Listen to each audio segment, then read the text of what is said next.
Every year, hundreds of independent game developers flock to Gamescom to get their games into the hands of players.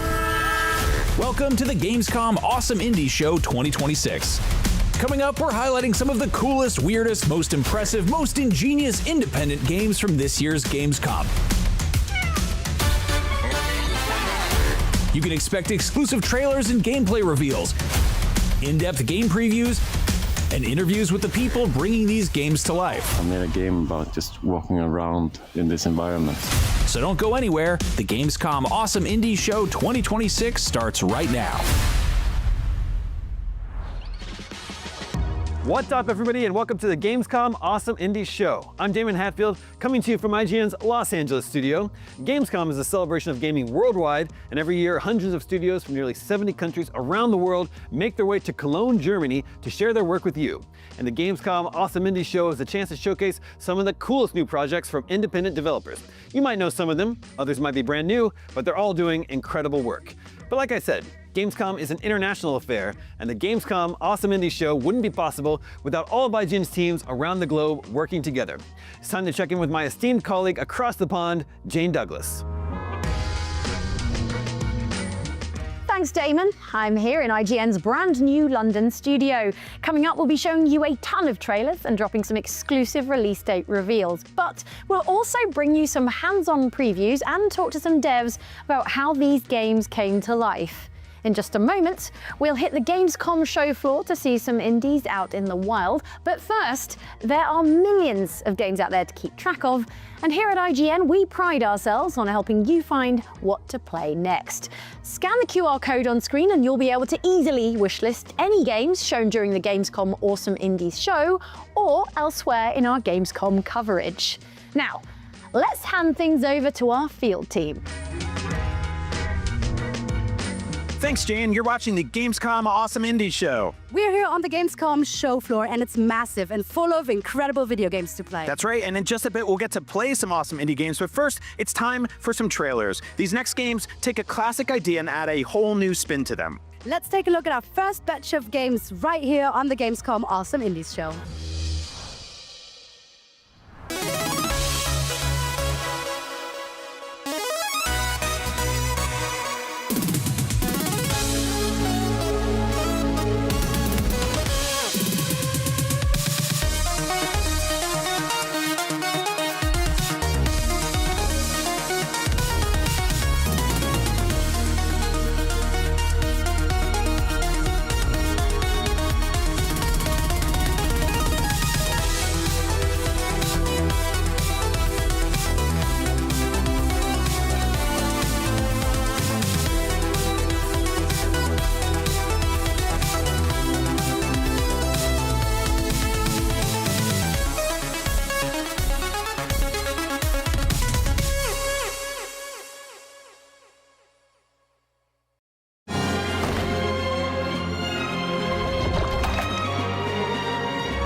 Okay, little by little.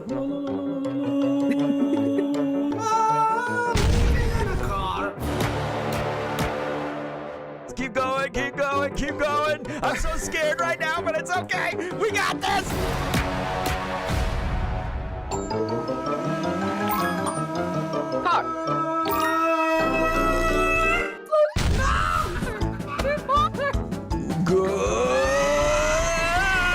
You have 25 deaths. No! 26. Oh my gosh! No! Why did you stop before? Okay, there's a bomb. Do not stop the car. Keep going, keep going, keep going.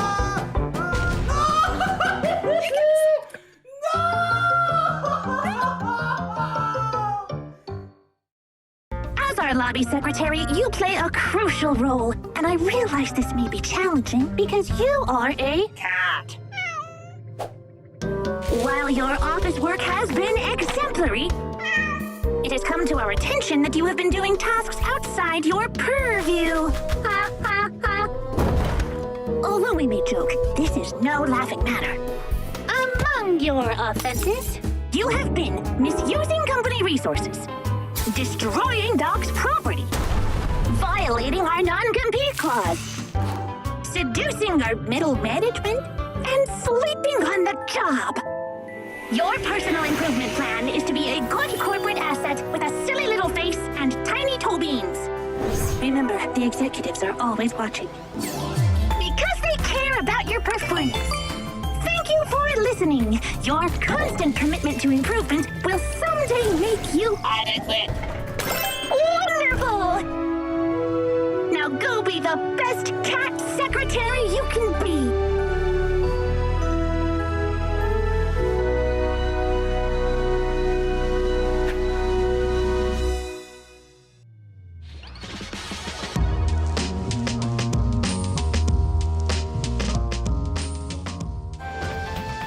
Meet Pawn, a tanuki with a good heart and a talent for doing things later.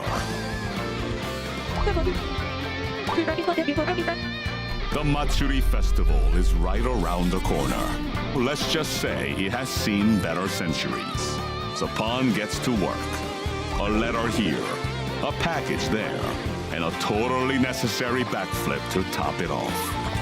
Friends to make, games to play, activities to do, stories to share, and a little quiet pride in a job done just right. And our Pawn, he's ready to make a difference. All it takes, one long summer to fix what matters most.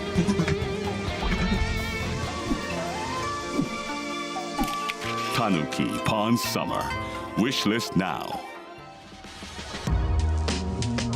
Solving a murder, navigating complex, intersecting political philosophies, and making morally gray decisions sounds complicated under ideal circumstances. But something tells me it's even harder when you're under lockdown in an apartment building on the eve of a world war. If you're a fan of Disco Elysium, keep an eye on this one. Here's Glass House. If, on a morning shift, you end up finding 3 corpses under your roof, what would you do? You call the vassals. Nah, there's a war outside. They'd arrest you out of caution. You solve the mystery. Good. You won't be alone. Your party are your flatmates. Though, can you trust them? No. Maybe you should run away. But how can you? The fiefdom of London stock is in lockdown. So, let me ask you again, comrade. If, on a morning shift, you find yourself trapped in a crime scene, what would you do?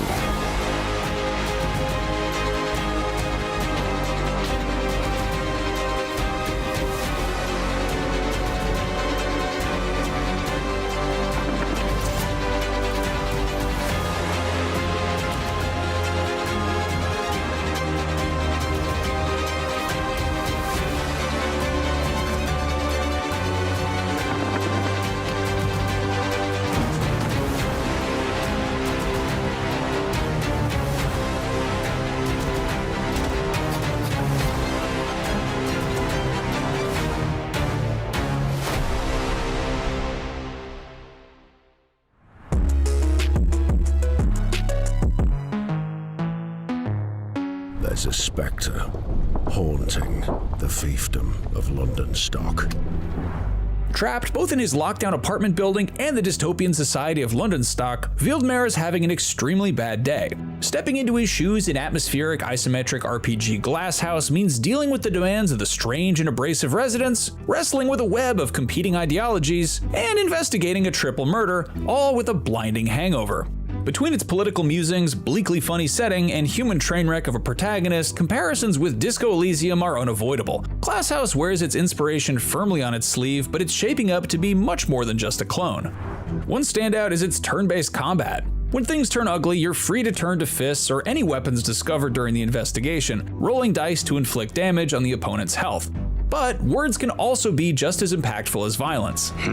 While the enemy keeps swinging punches, Wildmer can deploy different styles of negotiation instead, ranging from aggressive to persuasive to subversive and more, to damage their threat instead of their health, gradually calming them down. In the process, their resistances and weaknesses to particular kinds of argument will be revealed. But you can't just keep hammering away with the same approach once you discover a crack in the armor. Using the same argument multiple times in a row lessens its effectiveness, and each can only be used a certain number of times total before it's exhausted. A clever debater weaves it between different lines of attack to wear the target down. The strength of those different styles is determined by Wildmer's political outlook. Instead of upgrading traditional RPG stats with skill points, you invest points of view into ideologies, each inspired by real-world politics but reimagined to fit this strange world. Invest in the collectivist philosophy of holisticism, and the power of sensible arguments increases, while committing to capitalistic confucianism as the path to becoming more persuasive. Over the course of the game, more points of view are earned by musing on different political dilemmas thrown out by the world of London stock. Is the lockdown justified, for example, or an infringement on personal freedoms? Whatever your answer, you get to invest further in your chosen ideologies. Each particular combination even confers its own unique title, like the philosophical equivalent of a D&D class. Want to be a warmongering sophist? Well, better commit yourself to mixing colonialism and holisticism, the perfect build for somehow being the most reasonable guy in the room while also furiously berating anyone who disagrees with you. Of course, these decisions also affect what dialogue and choices are available while exploring the building, interacting with people and objects, and reacting to the director and the choir, the two voices in Wildmer's head that narrate and offer running commentary. Each ideology opens up its own possible courses of action based on how many points are invested in it, and every NPC has their own political compass too, determining how they react in dialogue and what weaknesses and strengths they have in a verbal sparring match. It's not just a load of empty debate though. Even outside of the thorny issue of the unsolved murders, there are all sorts of moral choices to be made. As deputy head of the condominium, one of Wildmer's first responsibilities in the game is to hand out the week's meager rations. Who gets a share and how much, however, is up to the player. They can be greedily hoarded, unfairly distributed in exchange for bribes, or portioned out according to apparent need, and you'd better believe that those that go hungry will remember it. With resources so scarce inside the building, the game's surprisingly extensive crafting system is another key feature. Items gathered from unattended drawers and cupboards can be combined to make equipment like bandages, onion soup, and joints. These can be useful in combat, open up dialogue options in conversation, or in the case of lockpicks, unlock whole new areas to snoop around in for clues. Altogether, these systems point to an experience that, behind all the very Disco Elysium-style dark humor and surreal world building, is going to be something a bit more mechanically varied than its obvious inspiration. It looks a touch closer to the feel of a traditional CRPG, only with fewer fireballs and more authoritarianism. It's an interesting twist on the formula and certainly makes it clear that Glass House is more than just an imitator. Now we just need to figure out which of the ideologies best justifies unlocking every door in the building and stealing everything that isn't nailed down. This is your last day, Wield. And I am sorry for that. It's time for more from the Gamescom Awesome Indies shows. And wouldn't it be cool if there was a game, a Metroidvania even, about a cannon that thinks it's a sparrow? Well, good news, there is. Let's find out more about a game called About Cannons and Sparrows right here at Gamescom Awesome Indies show. Follow me.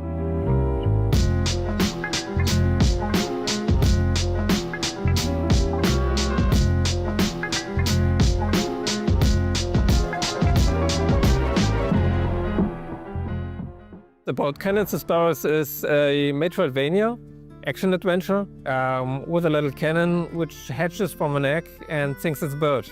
He cannot shoot at the very beginning, so he tries to find its own ways to solve problems. The title, it's a German phrase which means to crack a nut with a sledgehammer, so to put too much effort in something. When I started a new company, I used to work like 20 years in the advertising industry, and this phrase was something I had in my mind when it comes to human resources and night shifts and so on. And so we started to call our company, which we started About Cannons and Sparrows, to make things differently. But after a while, we came up with the idea to make a game out of some visuals we made. I needed something which is a little bit more for me, a little bit more directly for the audience, and making your own product is something quite new to us, and yeah, this is the main reason to make something for us. This game reflects what we experience, so this is why you play this little cannon in the world and you're a little bit lost, and you always think, okay, now I need to shoot something. You're always trying to go the easiest way, but the game is kind of stopping you. And when we started, we thought, okay, what is the easiest way for us to make a game? And we thought about a platformer. And after we showed our first concept, the people who saw that told us, okay, this have to be a Metroidvania. It's not the easiest way to make your first steps into the gaming development. I created all those characters by sculpting them in VR. I really had a burnout these days. And I tried to find something which brings me back. And VR sculpting was completely different. It was like putting up your headset, being in a different world and just shutting everything down, and you're just doing something. And this brought me back into creativity. I think there's always some spark anywhere. So in my case, it was gaming. It was something I always thought of. Since I was a kid, I wanted to make games, but I never was able to.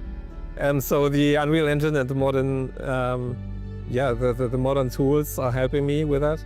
And maybe for others, the spark sits somewhere else. So like when I started sculpting with something, maybe took out some clay, some real clay, do something with that.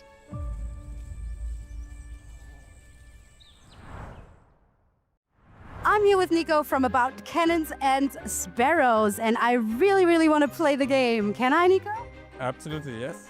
Yes, let's go. Let's see what it's all about.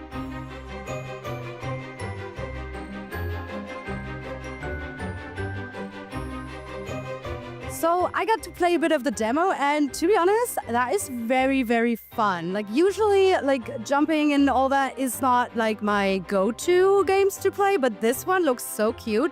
I think the cannon is very smooth to handle. It felt very natural. And also the game dev said that I managed to do a jump that most people don't succeed on the first try. So there's that. Okay, so here I am, the backseat gamer number 1. How are you enjoying the game so far? What's your first impression? Yes, it looks really cool. I mean, the idea is quite funny because I'm a flying cannon and I'm not yet able to shoot, I think, but I'm flying. I like it, yeah. That was a lot of fun, and to recognize that and your amazing achievement in this game, we have something for you. Special category, whoever approved this, thank you.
Core principles of gaming is, of course, getting good. Sometimes that's the player's sole responsibility, but many games make that grind more fun through satisfying progression. Whether that's finding new items in a Metroidvania, unlocking new upgrades in a roguelike, or even just earning some XP and assigning some skill points.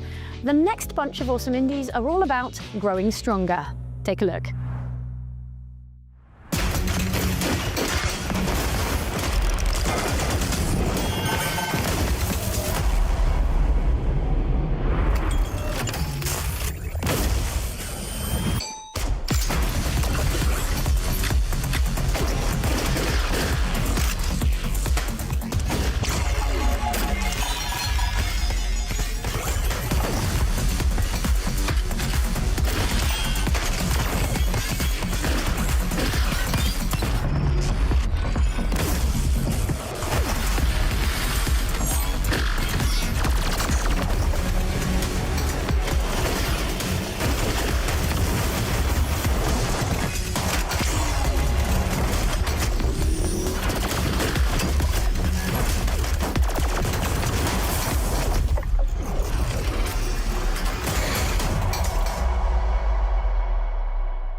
gods in the world. Now, hunger has crept across the kingdoms. The roads are no longer safe. And in the darkness beneath the roots, a curse is spreading. Kit, a lowly snail. You were not born mighty. You were not made for this. But sometimes, the smallest of us must carry the heaviest burdens.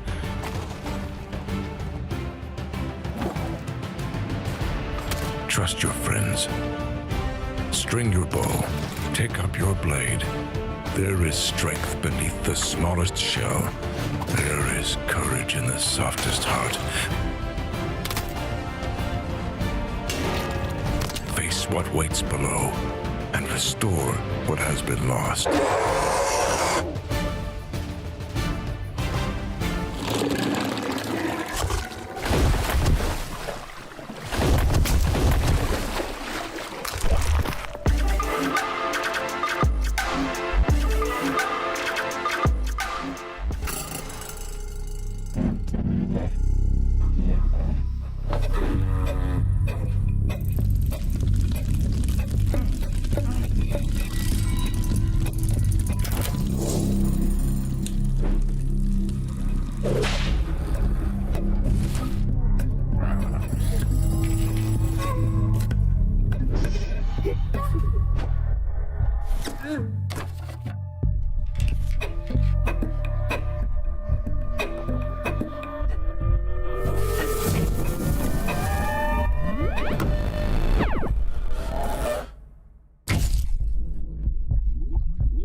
Next on the Gamescom Awesome Indies show, a first-person horror roguelike about descending into hell, and you'll only survive the horrors that await if you play your cards just right.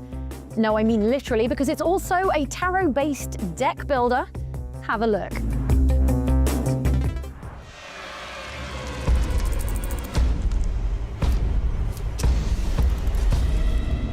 The path is dark. The infernal pilgrimage. Do not fail us.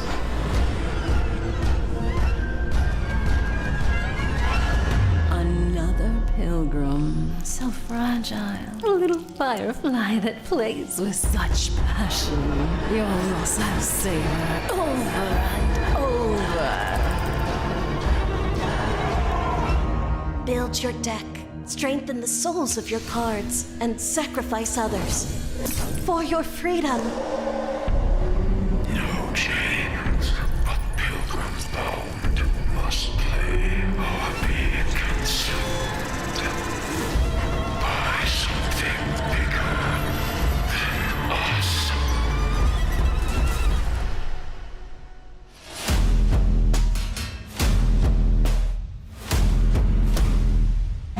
Your soul is branded in Furious, a chance at redemption.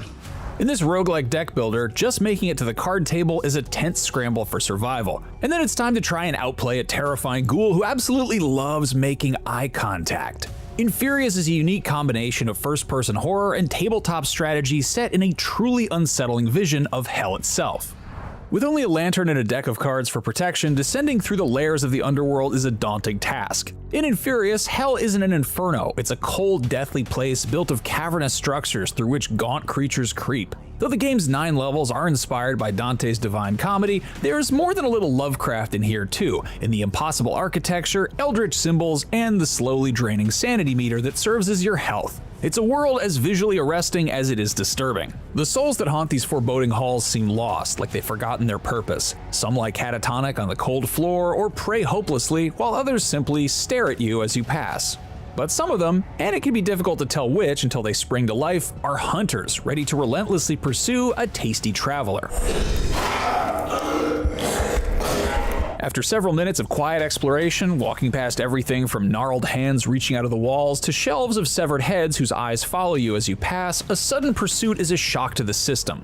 Some monsters can be warded off with the lantern, but its supply of light is limited, burns faster when held out defensively, and it doesn't work on the more distorted horrors.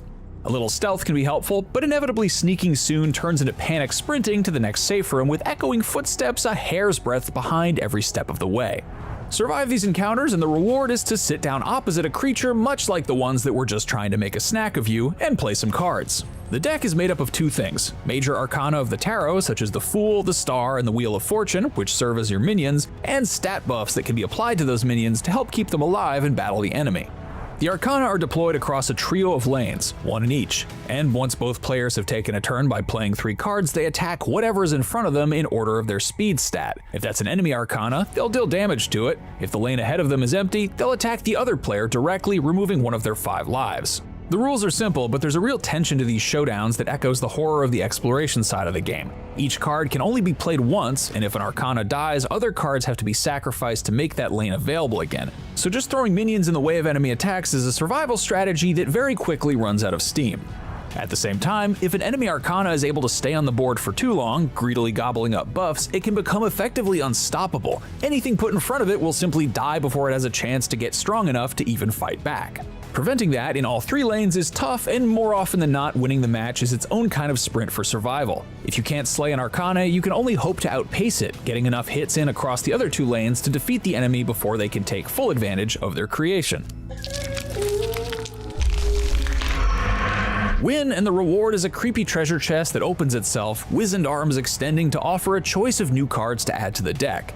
At first, the differences between arcana seem subtle, but their unique stats, whether higher in attack, defense, health, or speed, have a big impact on how they're best used and kept alive, so it's wise to consider each new addition carefully. The ultimate goal of Inferius is to descend through the 9 layers of hell: treachery, lust, greed, anger, and a few other unsavory themes, and to defeat the bizarre demonic rulers of each one. That is, if you can survive the mutant babies, fleshy spider monsters, and much worse things that stand between you and the card table. Death isn't the end, at least. It's just a one-way ticket back to Limbo, where resources gained during the run can be spent to enhance and modify the cards ahead of the next expedition into the pit. What awaits at the bottom as a reward for all this hard work? Well, we shudder to think. This is your infernal pilgrimage.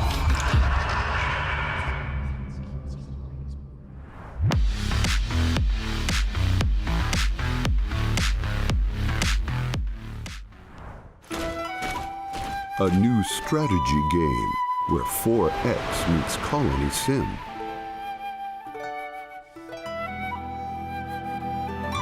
Lead your people in a living world and conquer it all. Explore, build, research, shape the future of your nation. Every citizen has a will of their own. Your decisions reshape the fate of the world. Will you choose diplomacy or conflict? No 2 empires are ever the same. Forge your destiny. Conquista, Tide of Wills.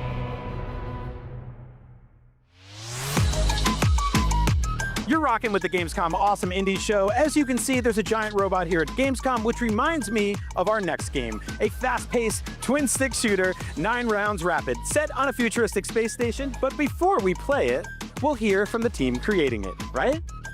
Right.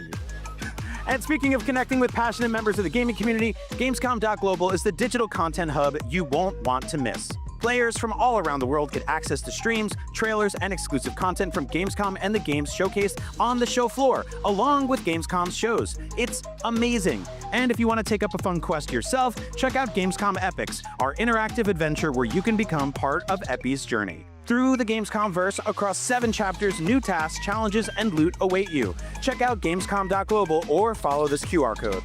But now it's time for 9 rounds rapid.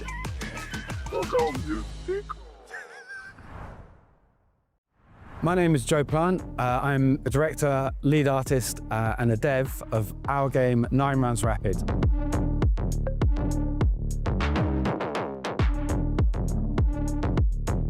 In a previous life, I was lead animator for Fatboy Slim and Iron Maiden. I have always been hugely inspired by games since I was a child. From the Amiga 500 days with developers like the Bitmap Brothers and Psygnosis, they've informed my sense of style and production from the get-go, and they've been a huge inspiration for me. The art style always comes first. I can't help myself. So I actually got the art style done first thing, kind of backwards. You're supposed to get everything blocked out and finished in that respect. So I did the art style first, and then we built the game and the mechanics around that. I've always had a very strong style, which I can't really escape. So it came out naturally. We're all hand painted, so it's kind of the hard way, but it's the fun way. So it's all designed, concepted on pencil and paper, and all the textures are made in pencil and paper. Then the 3D models are designed in 3D, obviously, and then we wrap those textures around the models in the 3D software. Then it's painted digitally on top of that. But then for the hero models, then we re-flatten all that, print that out, and then rework into the original work with more ink work, and then re-wrap it, re-project it onto the models. Through the process of building it up that way, you keep a kind of organic feel to the work. There's more of me in it as well. It's very fun, it's very satisfying, and the end results speak for themselves, I'd say. How has my past work influenced the work in this game? I would say everything's cumulative in my career, I feel. So everything's growing from the last job and the last job. I'm educating myself constantly and teaching myself and learning. It's informed by it all, but it's evolved from it. My advice to the next generation of artists is to believe in yourself and keep on going and put in the work and just do it. And doors will open. And enjoy it, love the art, and just make it for the sake of it. If you keep on doing it enough, it will work.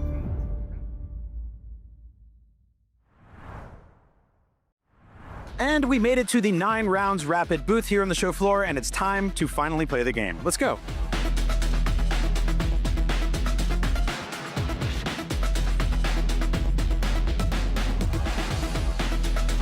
I had so much fun playing that. That is incredibly tense and challenging, and I almost died like 50 times, but I kept going, and I killed everything I could until I couldn't. That is exactly the kind of game I love. It reminds me of Smash TV or other old school arcade games I used to play, twin stick shooters. It just feels great.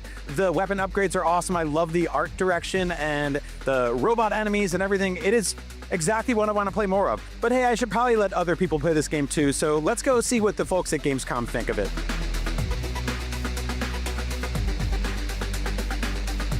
All right, so you just played through the 9 rounds rapid demo here at Gamescom. What'd you think of the combat? Very intuitive, very self-explanatory. I had zero problems figuring out what to do. You aim, you shoot, you kill, and you move on, and that's what I like. Joe, we just want to give you this certificate of recognition. It's called Your Heartbeat Called. It's Concerned, which means it's very tense and challenging, and that really worked for me, so congrats. Thank you so much. We very much appreciate it. All right, before we go check out some awesome indies, here's a quick reminder of what you can expect from Gamescom 2026.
There are countless artistic mediums that can be used to tell compelling stories or deliver stunning visuals, but one thing that makes games truly unique is their ability to turn players loose in a whole self-contained microcosm they can explore on their own. Up next, we're checking out a few awesome indies that we can't wait to explore for ourselves.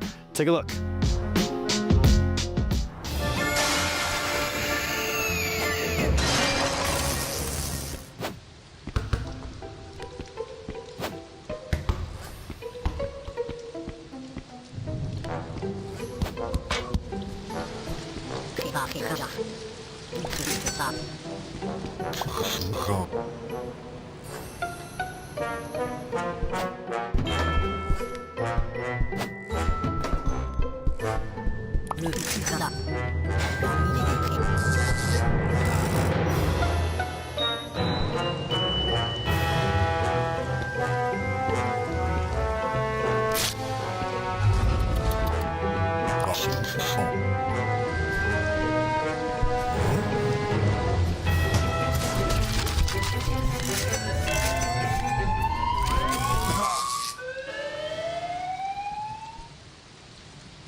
In Cairn, you ascended Mount Kami with pro climber Ava, exploring its secrets and pushing your climbing skills to the limit to reach the peak. Now it's time to see how Ava and Marco train for the mountain in Cairn's upcoming free DLC, On the Trail. That's right, it's time to climb as Marco. He isn't as legendary as Ava yet, but he offers a whole new way to play. He's a little less flexible and a bit shorter, but he compensates by tilting his body to reach distant holds. And it's even more impressive when a pro climber in training tops out on a project.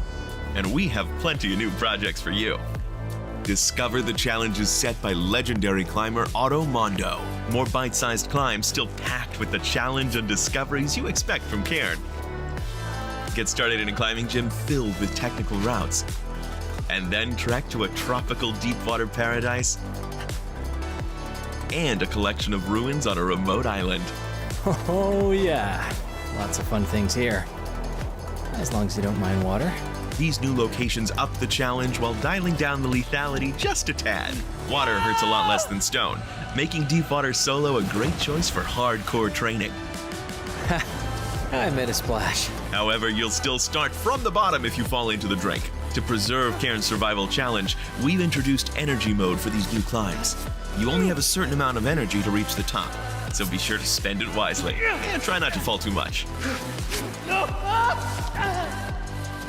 From perilous underhangs to the climbing gym of your dreams, On the Trail brings you more of the sweaty controller climbs you love from Cairn with exciting new twists. Marco and 3 new climbing locations will be waiting for you when On the Trail releases later this year.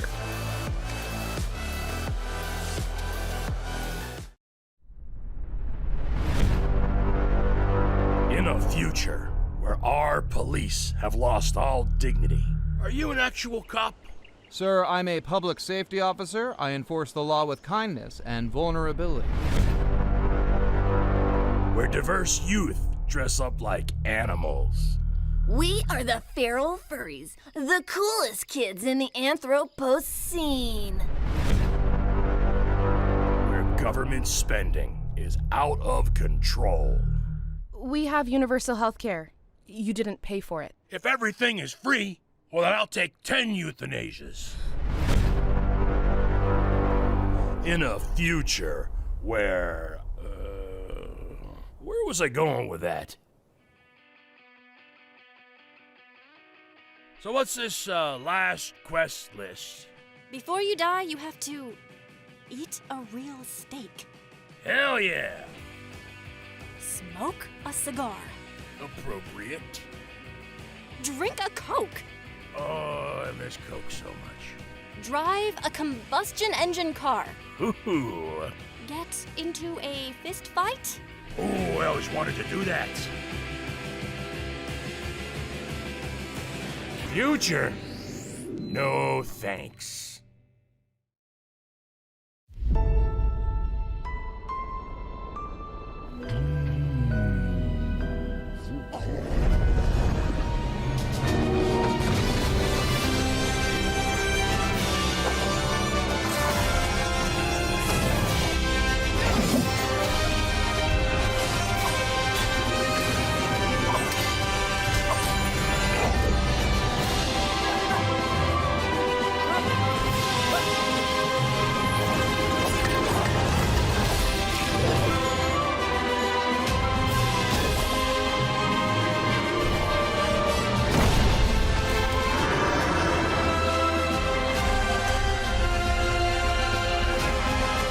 won't leave without Lyra.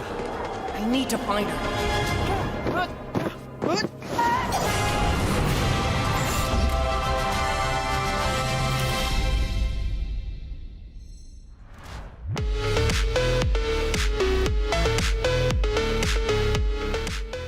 Welcome to System 60. You've been hired, which means that in this training video, you'll learn everything about your new workplace. Your primary responsibility at System 60 is testing our new products and identifying any possible bugs. You'll be using our revolutionary geometry testing system. The bugs can be found anywhere inside, so be very observant when traversing the virtual landscapes. But thanks to the world's first fully visualized bug detection, even a brainless mannequin has a chance at success, which means so do you. While System 6D is a technology company, our greatest asset will always be our people. Guys, how am I supposed to work under these conditions, huh? You can look forward to free lunches. Join our friendly team. Together, we can make Geometry OS the shape of the future. All you need to do is answer the call. After all, we've already hired you. Back in 2010, the release of Limbo revolutionized the narrative puzzle platformer. Since then, games like Inside, Little Nightmares, and Reanimal have explored shadowy new corners of that particular subgenre. Our next Awesome Indie has similar vibes, but features an extremely novel mechanic that should majorly shake up gameplay. Here's a look at 4 AM right here at the Gamescom Awesome Indie Show.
In this dark cinematic stealth adventure, the key to staying alive is one unusual tool: the power to clone objects around you. 4 AM's bleak atmosphere and striking visuals draw inspiration from Limbo and Inside, but at the same time, this ability to copy and paste reality gives the player a much higher level of agency to find their own creative and unique path through the game. The name is certainly appropriate. You know that feeling of waking up at some ungodly hour, bleary-eyed and confused, and being spooked by a light passing by the window? That's pretty much the vibe of 4 AM. Protagonist Ayla is on the run, seemingly after having escaped from some kind of experiment or human harvesting system. The world is oppressively dark, but seeking out the light is not a good idea. Glaring beams indicate the presence of the Yellow, a mysterious evil force served by robotic headlamp-faced creatures out for blood. But perhaps it's not all bad, because the Yellow also seems to power Ayla's node, the strange device on her back. It's this that lets her duplicate items around her, and that's the key to traveling across this hostile world. Usually in this subgenre, the environments are just background imagery to shuffle past on the way to the next objective, with anything interactive positioned obviously in the foreground. 4 AM's 2.5D areas demand more careful exploration, because even objects far in the background are still a viable target to be copied. That crate lying forgotten in the shadows, for example, could be crucial to getting up to a high ledge. Copy it, stack it where it's needed, and Ayla's got a handy platform. As the obstacles get more daunting, so the possibilities grow, and the challenges don't have one correct solution. With a full physics engine and the ability to copy a wide range of objects and place them wherever you want, creative players can find their own unique ways to progress. Where one person builds a carefully balanced bridge of planks, another might improvise a makeshift staircase of crates.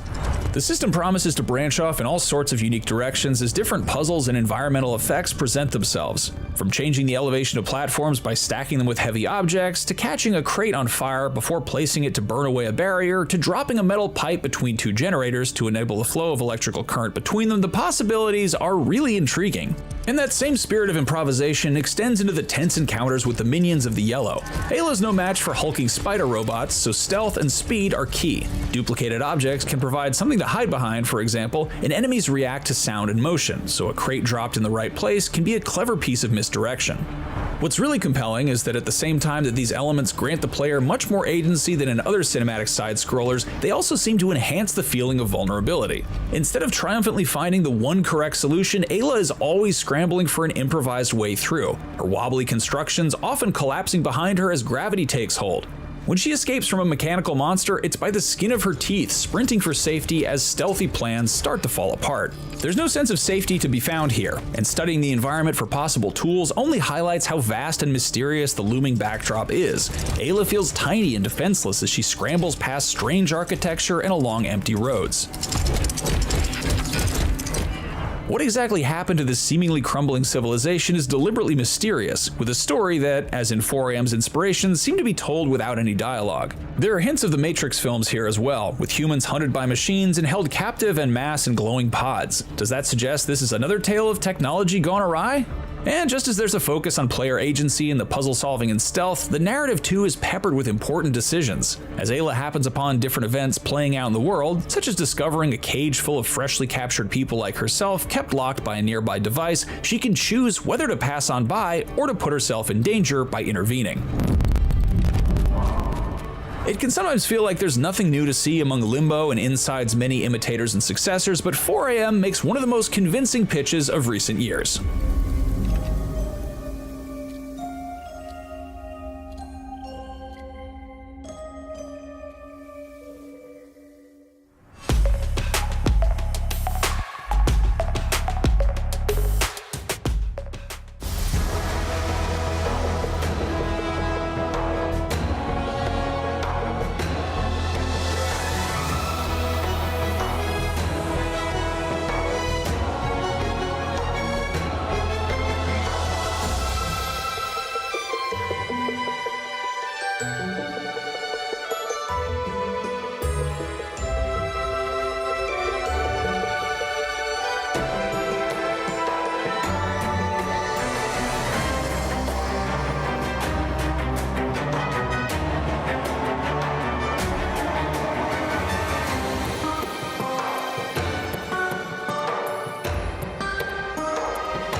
Watching the Gamescom Awesome Indies show. The world can be crazy and confusing and so loud, so sometimes what you gotta do is you gotta play something really relaxing and calm. Luckily, that's exactly what our next game, Snow Tracked, is all about. So let's learn more about how the game was made and play it ourselves. Let's get out of the sun and into the cold.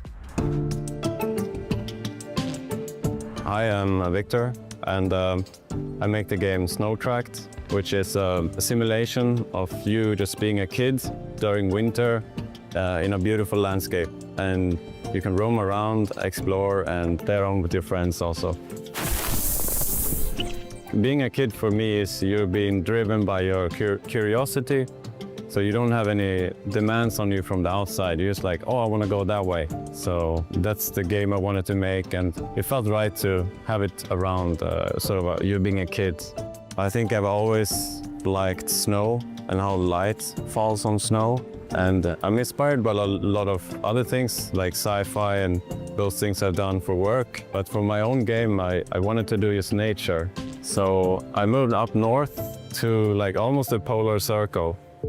You just kind of walk around in environments like these and make tracks and destroy snow and stuff. When you go to a small community like that up north, you become friends with kind of your neighbors, and they were very surprised. I was like the talk of the village They were like, there's some guy moved up here, and they could see me recording sounds outside, and moving up there has been like a journey to find sort of calmness. So like in the game, a place to kind of unwind for a bit. I found that it's actually a window where you see in to the river below. To me, winter is one of the seasons, right? And I think humans, we also have seasons where we go in and reflect on things or rest for real. And I feel like we're not always doing that in our culture. Like we're always on all the time. This is a game a lot about reflection and sort of rest and all those kind of aspects. I wanted to see if I could make an environment or a space for you to be in without me giving you points for it. Like if I remove the points, would you still want to be in the environment? And not anti-game, but a different type of project. Seeing how nature is up there has been really inspiring. And then a surprising thing was also with sounds, like the absolute quiet that you can find up there. And it's not like if you have headphones and it's quiet like here, it's quiet like all the way to the horizon. That's been really cool and inspired me to for the soundscape in the game. There's good things if you have a connection to a place also. Who have been moving around, I really like that experience, but I also see things you could really value in the place you come from.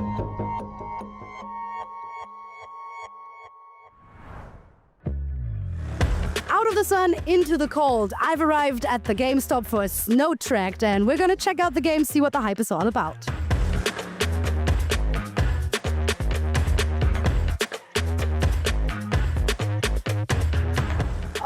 That was refreshing, so relaxing actually. Playing in the snow is a lot of fun, everybody knows that. And the problem is you get cold like really, really soon. So Snow Tracked takes care of all of that. No cold for you at home, but it's certainly a lot of fun walking through the snow, throwing snowballs, collecting things. It's giving a very, very wholesome vibe. Guys are awesome. You can keep playing. I'll just hold the microphone. How are you enjoying this game so far? I'm figuring it out right now, but I think I'm gonna like it. Got it. And do you feel like a sense of like the game is calming or like relaxing kind of, or are you like stressed trying to survive in the snow? No, I think it's like more relaxed because it's more like a base builder. So yeah, I can relax right now. Awesome. So if you look for a place for some quiet in the Gamescom, then this is where you should go. What a charming and very calming game. We have a bit of an appreciation for you. Special category. I feel really honored. When will the game be available to play, or like maybe a demo? Or? I think this winter, but definitely during 2027. So thank you.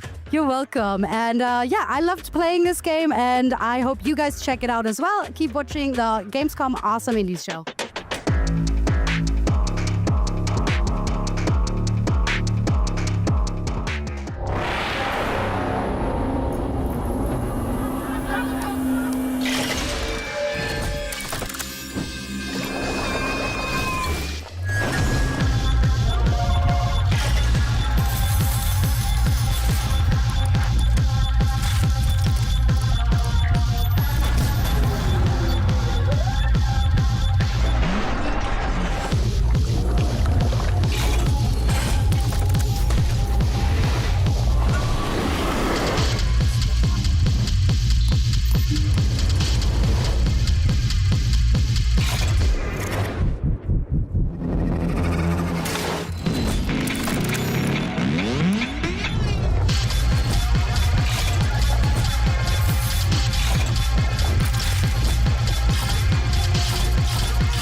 Up next on the Gamescom Awesome Indies show, a look at some games that are trying new things narratively. Maybe that's telling a story unlike anything we've heard before, or maybe it's dealing with familiar subject matter, but told in a whole new way.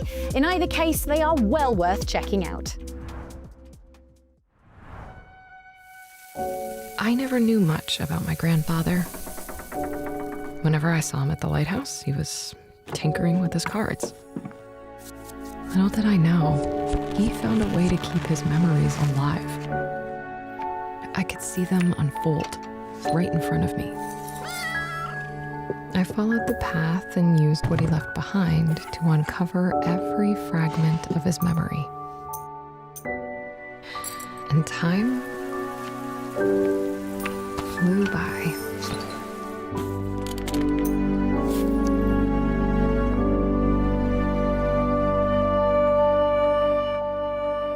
All these stories made me feel like a child again. I'm glad he kept them for me, wherever he is now.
Hello and welcome to Isle Goblin, a game where you and your friends work together to fight off the nasty humans that have invaded your island. Unfortunately for you, it won't be easy, so you'll need to explore for resources, fight humans, steal their strange and mysterious artifacts, and encounter terrifying bosses. Then you'll come home to rebuild your town and help out all your goblin villagers. The NPCs will have little lives and desires of their own, and you can befriend them by giving them gifts, doing tasks for them, or inviting them to come follow you around. Now speaking of friends, the game supports multiplayer with up to 7 of your real-life goblin pals. You can pillage dungeons, solve puzzles, puzzles, slay humans, and raise spider babies together to your heart's content. Now, I've just signed a deal with a publisher, so I was able to quit my job, and now I'm working on it full time. It's progressing fast, and I'm going to start public playtesting soon, so make sure to head on over to Steam and click this big button here to get in line if that sounds fun. You can also, of course, wishlist it to get an email when it does release. And with that, thanks for watching, and hopefully I'll see you around on Isle Goblin.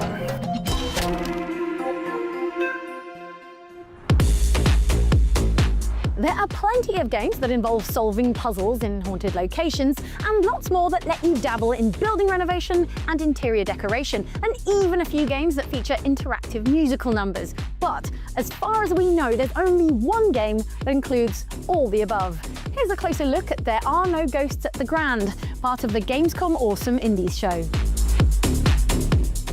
Welcome to the Grand Hotel, once a glittering jewel of opulence and prestige, but now just a crumbling ruin, a mere shadow of its former self. I am Robert C. McBrushy, and I'll be your guide to the beautiful English seaside town of Kingswood-on-Sea. And you're going to need a guide, son, because folk have been acting a wee bit strange of late.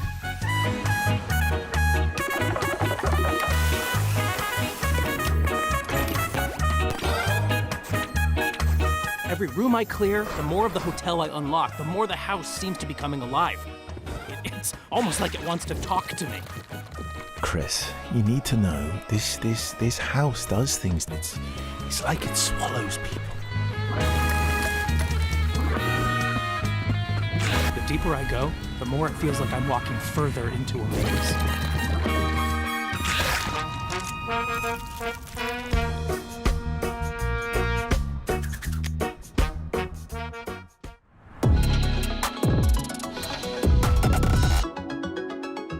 Looks like I'm not the only one who's been here. Aye, it's a popular wee camping spot. Part renovation sim, part Lovecraftian mystery, part ghost hunting shooter, There Are No Ghosts at the Grand is overflowing with creative ideas.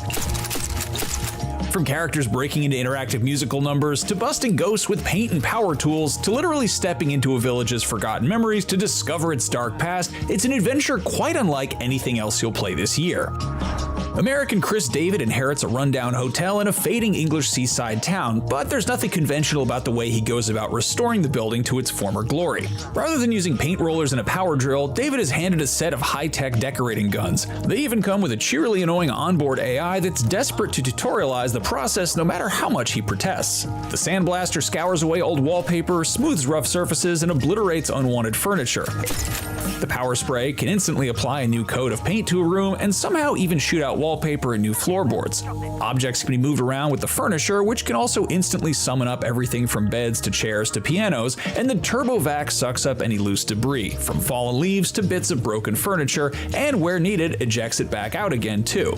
With such an impressive arsenal, renovation is quick and easy, especially with how forgiving the game is of the little details. It'll automatically fill in the edges of a wall once the majority of it's been painted, making for a pleasingly gentle experience that's simple, but with plenty of room for creativity. Certain rooms and areas offer a specific set of challenges to complete, such as fully clearing them of debris, putting up a fresh coat of wallpaper, and fixing all the wonky hanging portraits. There's pleasure to be had in carefully picking over the room, searching for all the little elements that need fixing. But equally, if you're feeling less patient, each gun has a scanner that highlights objects you still need to use it on, allowing for a quick speed run through the tasks instead. There are even little puzzles to discover and solve as the decoration work goes on. A set of seasonal paintings, for example, offers a reward if rearranged back in the right order of spring through winter.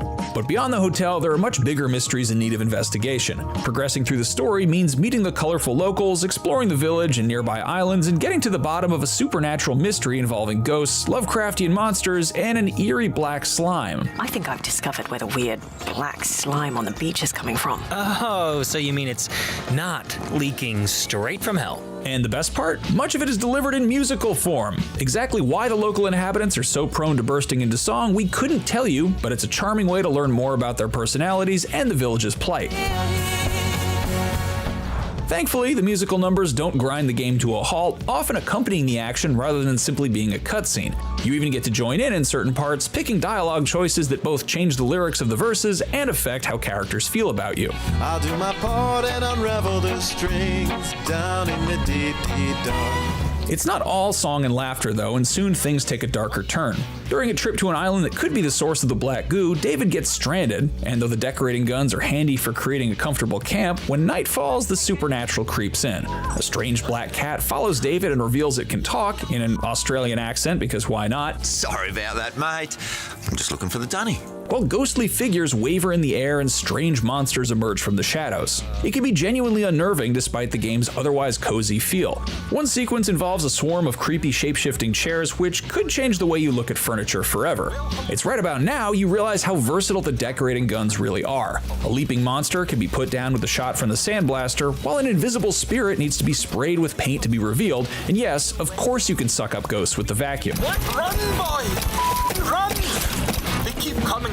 They might just be the key to getting some answers too. Exploring at night reveals strange floating memories, windows into moments in the past, but they can only be accessed by making the area around them match how it used to look, so before long David is discovering classified World War II secrets and dark Lovecraftian truths by moving around furniture, cleaning up junk, and arranging books back onto their shelves. A tidy up and a fresh coat of paint really can solve any problem then, and as the game progresses, that philosophy is applied across the whole village, and you're tasked with renovating shops and residences all around the semi-open world. A place for everything and everything in its place, including monsters from beyond our mortal world. What could be more satisfying than that? Don't look so smug. You're trapped here too.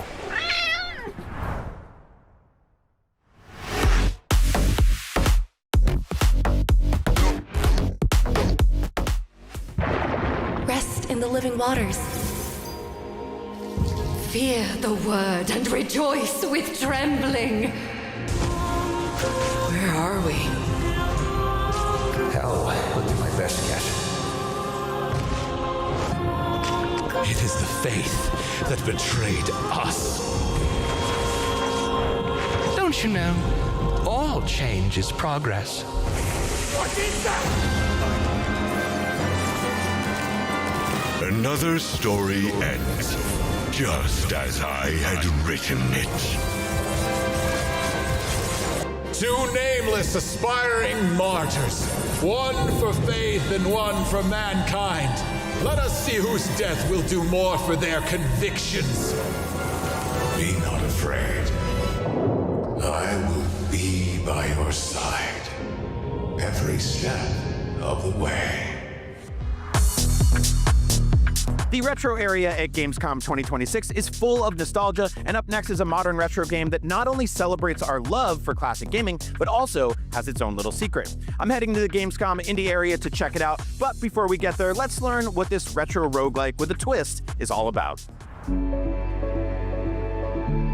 I was inspired to make this game by a very personal story of mine. Growing up, I had a very close friend, and the way that we bonded, the way that we shared our time together was playing video games. Every weekend, we'd rent a new game from our local Rogers Video or Video Update, and that was just what we did. It's what we talked about. It's how we built our friendship.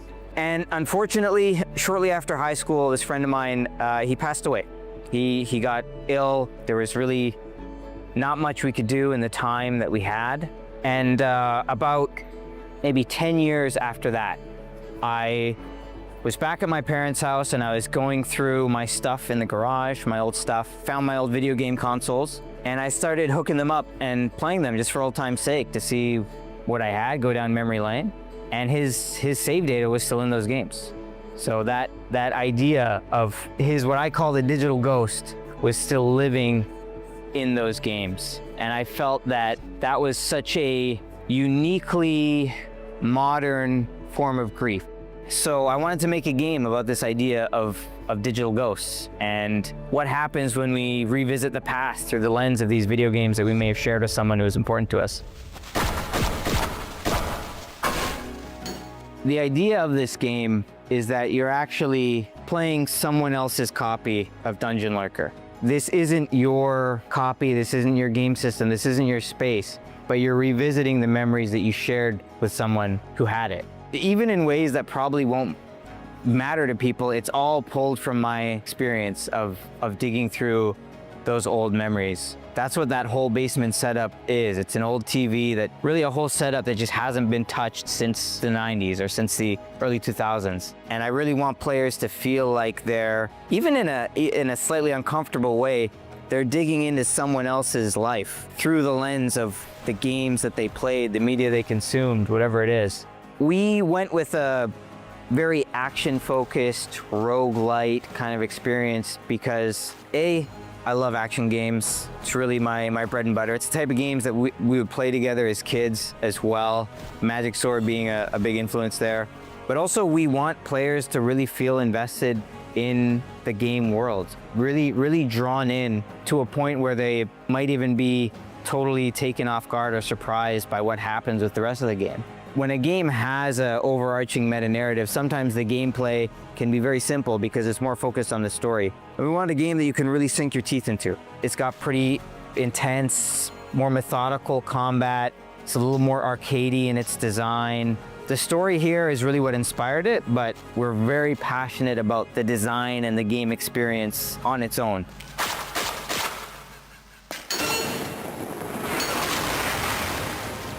I think if my friend was still alive and he got to play the game, I think he'd enjoy it. I think he'd dig it. And I would hope and I would believe that he would appreciate it, because I mean, there's a lot of stuff I didn't get to say to him before he left. And in a way, this game is a way for me to say some of those things.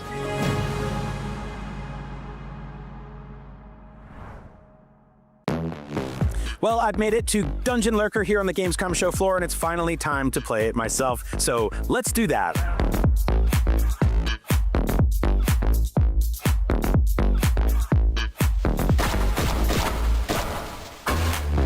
So yeah, Dungeon Lurker is awesome. I'm so glad I got to play it right here at Gamescom. The art direction is so cool. The combat is really fun and challenging, and it's packed with secrets that I just love. Little Easter eggs from that era. Being able to pull out and see the living room and flip through a manual that has actual handwritten notes in it just reminds me of the era of video games I grew up playing in with my friends. So it just makes me really happy that this exists. I cannot wait to play the full version of Dungeon Lurker. Well, that's what I thought of Dungeon Lurker, but let's find out what someone at Gamescom thinks about it.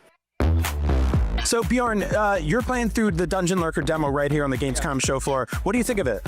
Oh, it's fantastic. Like, it has really great beat-em-up influences for an action game. So enemies actually swarm you, play intelligently. I'm interested to see where this goes. Yeah, me too. I'm a huge fan of the sort of very crunchy, grimy pixel art aesthetic. The way the camera is kind of panned out a little bit and on this angle is really smart. And yeah, all the bells and whistles kind of underneath the hood of like hopping into the manual, seeing the living room, all that stuff is such a nice touch. Also, the creature design is just amazing. I mean, whoever came up with the idea for these arcade cabinets, like, needs to get the raise. It looks great. Alex, thank you so much for having us here and letting us play Dungeon Lurker. It's awesome. We actually want to give you a special recognition. It's called Watch Out. This one's got a secret, and I think it has quite a few, in fact. Yeah, definitely. Thank you so much. Thank you so much. Awesome. Well, thanks for having us, and we can't wait to play more Dungeon Lurker. And those are just a few of our favorite awesome indies here at Gamescom, but there are so many more games here. As you can see, tons of gamers are on their way to play more awesome indies right here on the show floor. So you should come down here to Gamescom yourself and get your hands on those awesome indies. Thank you so much for watching the Gamescom Awesome Indie Show, and we'll see you on the show floor. Bye. Bye.